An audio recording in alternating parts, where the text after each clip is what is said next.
आज महाराष्ट्रात रंगपंचमी साजरी होतीये, पण नाशिकात रंगपंचमी नाही तर रहाड पंचमी साजरी होते। नाशिकमध्ये रंगपंचमीची आगळी वेगळी परंपरा आहे।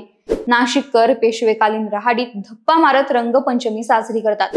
आजकाल जिथे होली फेस्ट मध्ये जाऊन रंग खेळले जातात, तिथेच नाशिकमध्ये मात्र आजही तितक्याच उत्साहात रहाड संस्कृती टिकून आहे। पण हे रहाड काय असतं? धप्पा मारत रंगपंचमी खेळणं म्हणजे काय आणि नाशिकची ही रहाड पंचमी काय असते ते जाणून घेऊयात आजच्या या व्हिडिओमधून। नमस्कार, मी श्रेया, तुम्ही पाहताय महाराष्ट्र कट्टा।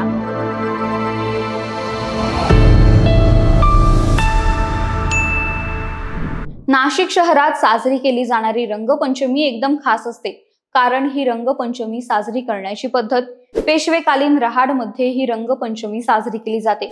250-300 वर्षांपूर्वी पेशव्यांचे सरदार या भागात राहत होते। या काळी पहिलवानांची शक्ती प्रदर्शनाची जागा म्हणजे रहाड मानली जायची। रहाडीमध्ये पूर्वी कुस्तीचे सामने देखील रंगायचे।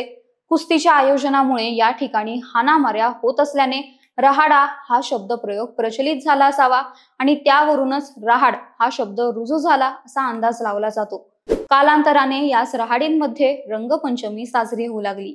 नाशिक शहरात खरं तर 18 रहाडी होत्या, पण सद्यस्थितीत नाशिक शहरात एकूण 4 ते 5 रहाडी शिल्लक आहेत। त्यातीलच 3 रहाडी रंगपंचमीसाठी उघडल्या जातात आणि याच रहाडींमध्ये रंगपंचमी मोठ्या उत्साहात पार पडत असते। पेशवेकालीन हौद म्हणजेच या रहाडी इतर वेळेला बुजवून ठेवल्या जातात, पण रंगपंचमीच्या आधी काही दिवस या रहाडी उघडल्या जातात, ज्यात शनी चौकातील रहाड, तांबट लेन येथील रहाड, दंडे हनुमान चौकातील रहाड, दिल्ली दरवाजा रहाड आणि तिवंधा चौकातील रहाड या रहाडींचा समावेश आहे। या सर्व रहाडी पेशवेकालीन असून प्रत्येक रहाडीची वेगळी परंपरा आहे।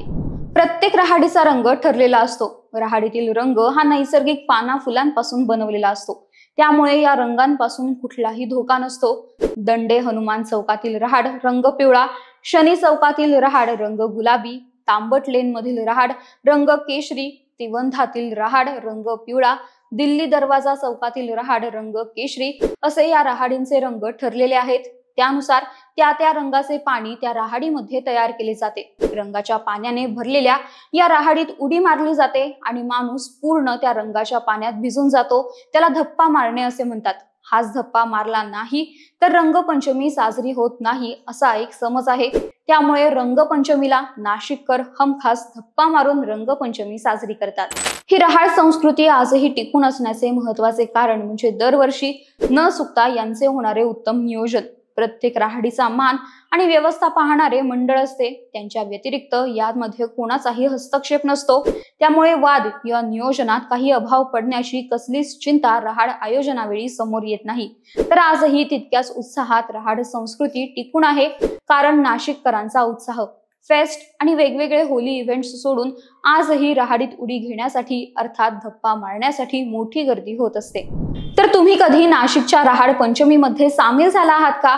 तुम्ही रंगपंचमी कशी साजरी करता ते कमेंट करून नक्की सांगा आणि या व्हिडिओला लाईक, शेअर आणि महाराष्ट्र कट्टा या आमच्या YouTube चॅनलला नक्की सबस्क्राईब करा। धन्यवाद।